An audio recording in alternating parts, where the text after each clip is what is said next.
Thank you for inviting me to talk on here today, and very warm welcome to everybody that's joining us from wherever you are in the world. I'm sitting here in my front room in sunny Southampton at the moment. I say sunny, it's a little bit overcast, but it's not raining yet, so that's a good thing. So I'm the founder of an organisation called ManGang, and the ManGang exists to support men that might be going through any kind of crisis. We used to call it a mental health organisation, but we're not really. We support men through whatever problems they're going through, because some men won't talk about mental health in any way, shape or form, but they'll come and talk about other things. So why do I do what I do?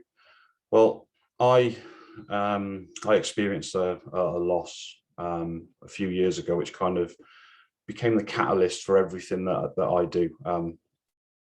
I grew up in South Wales in the 1970s, 1980s. And I thought I had to fulfill a certain image that society expected a man to be. I carried that throughout my life. I went off and joined the military. I spent 22 years as a soldier, and I never ever spoke about the depression that was crippling me on the inside, because people like me didn't get depressed. And it took a long time for me to realize it. I got admitted to a psychiatric hospital. I got diagnosed with bipolar disorder. And I did what quite a lot of other men do in that situation. I didn't accept that I had this illness. I didn't accept that I could live with it. And I didn't accept that I had to move forward with it. All I did when I got that diagnosis was look back at my life and have something to blame. So I left the army. I tried to kill myself in 2012 because I couldn't cope with civilian life. And then again, I still didn't accept that there was anything wrong. I didn't accept that I could talk about it. And I never spoke about it to anybody. But then something happened. In 2017, I was sitting on that sofa just over there, just minding my own business one day. And it was the 13th of July, 2017, and my phone started ringing. I started looking at the phone, and I saw this name that appeared on the phone. And straight away, I had that gut feeling. I knew that something was wrong. I knew something was wrong from a particular circle of friends, and I couldn't bring myself to answer the phone. So it rang off 5 times. I went through that cycle. The name would appear. I'd let it ring off, and I couldn't bring myself to answer it. So on the 5th call, I picked it up. I put it on speakerphone, and the voice on the other end of the phone said, "Hello, mate, are you sitting down?" And right there and right then, I knew that something really bad was about to come out of this man's mouth. Sparky was killed in a firearms incident in Germany last night, came the voice. And I couldn't speak. There was no response that I could give other than, "Thanks for letting me know, mate." And I hung up. Now, I firmly believe that everything happens for a reason. I believe that everything happens for a reason. And the reason for that was that drew that circle of friends all closer together as we worked out and tried to reason why this man had been killed in a firearms incident. You see, the military, when they release the news of a death like that, they do it with fact. And they only release the facts as they know them. So yes, he was killed in a firearms incident. And that's what we clung on to. We were discussing how it could be an accident. We were discussing how it could be a training event that had gone wrong, a sad, unfortunate accident. I don't think suicide had even crossed our minds. But then it came out that he had, in fact, taken that decision to make a permanent solution to a temporary problem, and he'd ended his own life. So that kind of sparked me into action. There was a lot of things that went through.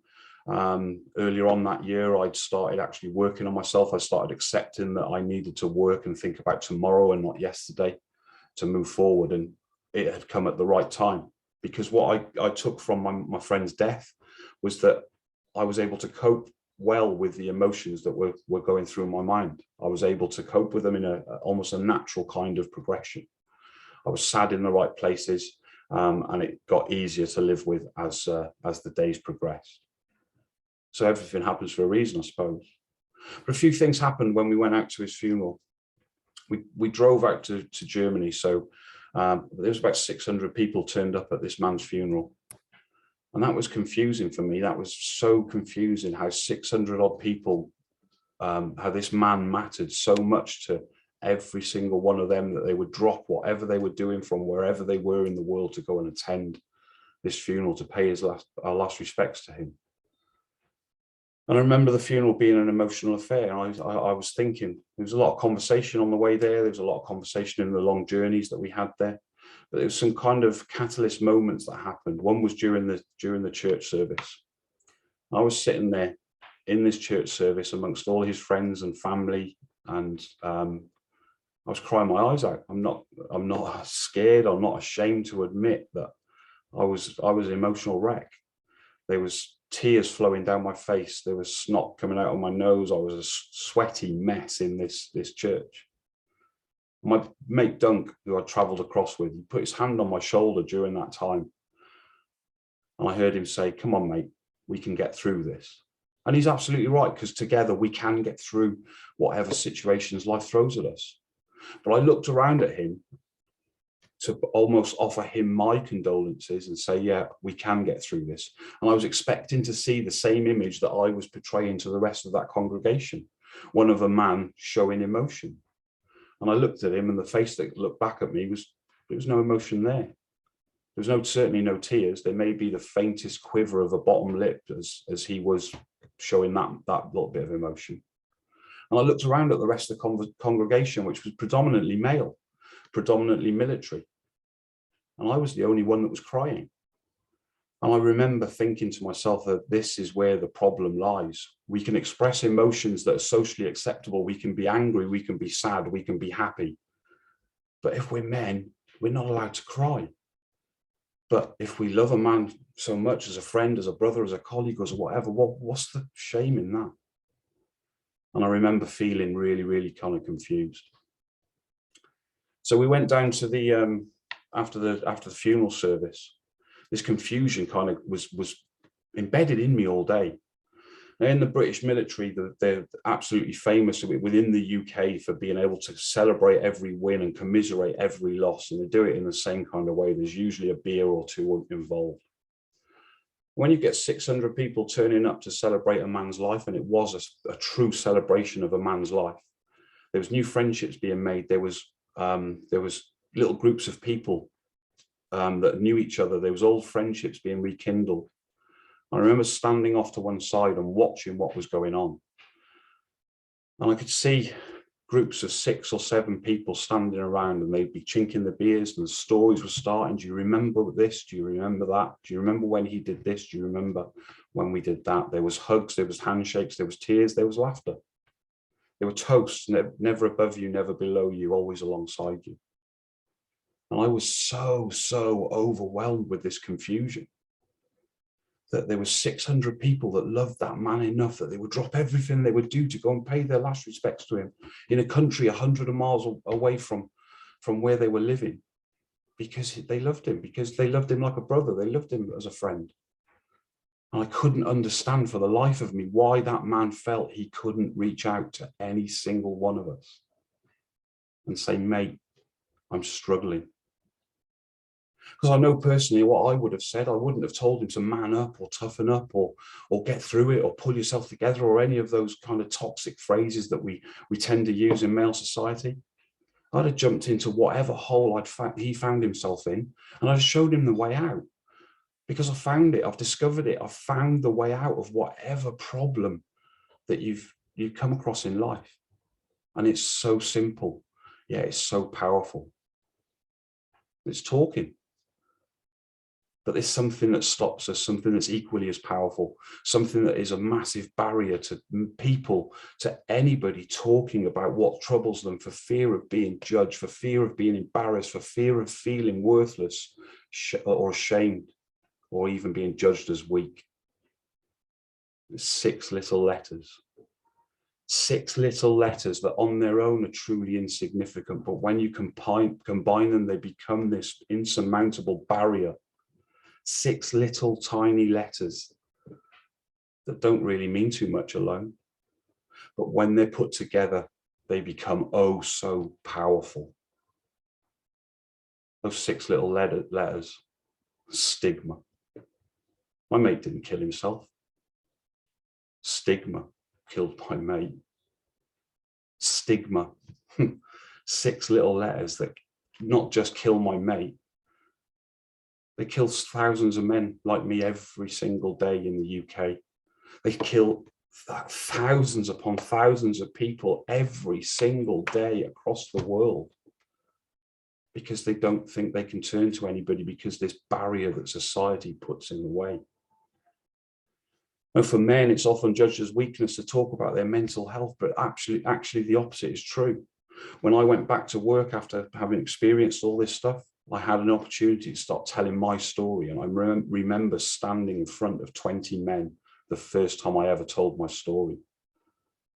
And I was expecting them to throw things at me. I was expecting them to laugh at me. I was expecting them to ridicule me.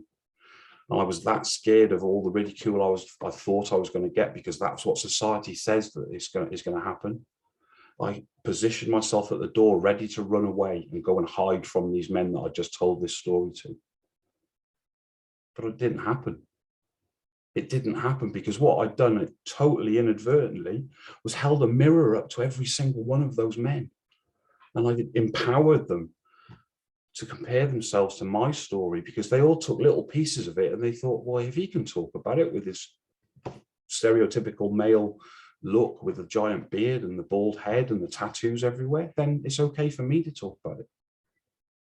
And a couple of weeks later, the proof of the pudding came to fruition. I'd gone to a football match, and I found myself mixed in with the away fans at this football stadium. And I became very conscious of this giant man running towards me. In the UK, we do have a problem with football violence, and that was my immediate thought, that there's somebody coming running towards me to give me a thump on the chin because I'm from a rival football supporting faction. But as he got closer to me, he didn't have any anger on his face. There was no pain on his face. There was no anger on his face, just a great big smile. And as he got right up in front of me, he hugged me. He didn't thump me, he hugged me. And while he hugged me, he whispered in my ear, "Thank you, mate." But I didn't know this man. I couldn't think where I knew this man from. And when he released that embrace, he looked me in the eye and he said, "Thank you." And there it was, I knew who he was. He'd been one of the blokes that was in that group of men that I'd opened up to on that day, some 2 weeks beforehand. And I said, "You're looking really well, my friend. It's great to see you. How are you?" And he said, "Yeah, I'm really good." I said, "So what's the gratitude for? Why are you saying thank you to me?" He said, "Well, because if you hadn't have opened up and told your story on that day 2 weeks ago, I wouldn't have spoken to my missus. I wouldn't have spoken to my doctor. I wouldn't have spoken to my boss. And the most powerful statement ever, I would not be here now." And he wasn't talking about being at a football match supporting a football team. He was talking about being alive. And that's where I discovered the power of talking, the power of sharing this message, the power that talking has with any mental health condition. If we've got a problem in life, if we've got any problem whatsoever, if we bottle it up, we're just going to make it worse. It's going to get aggravated. We're going to have the internal dialogue going on. We're going to argue with each other, with the different parts of our brain, and we're never going to get it fixed. The minute we start vocalizing it, the minute we start talking about it, the minute that thing starts to lose its power. If we go to see a GP, we've got to talk. If we go see a therapist, we've got to talk. If we go and see a support group, we've got to talk. If we go see our boss, we've got to talk. Those 6 little letters are still rife, those 6 little letters that combine and cause untold pain across the world. Every 40 seconds, it claims another victim. Stigma. Killed my mate. I was angry. I was so angry at my mate that killed himself because he didn't reach out. But I've turned that anger, I've sat with that anger, I've held on to that anger, I've turned it into something else. I've turned the anger into passion. And that's what we can do. We get angry about something, let's get passionate about it, let's talk about it, let's get it out there, let's do something about it. Something makes us sad, then let's sit with it. Sit with it, maybe get angry about it later and turn that into passion. If you're feeling depressed, it might be your body's way of telling you you need to slow down a little bit and have some deep rest. but everything will be okay. If we just realize that it's not weak to speak and stigma has no hold over us, and together we can all smash it.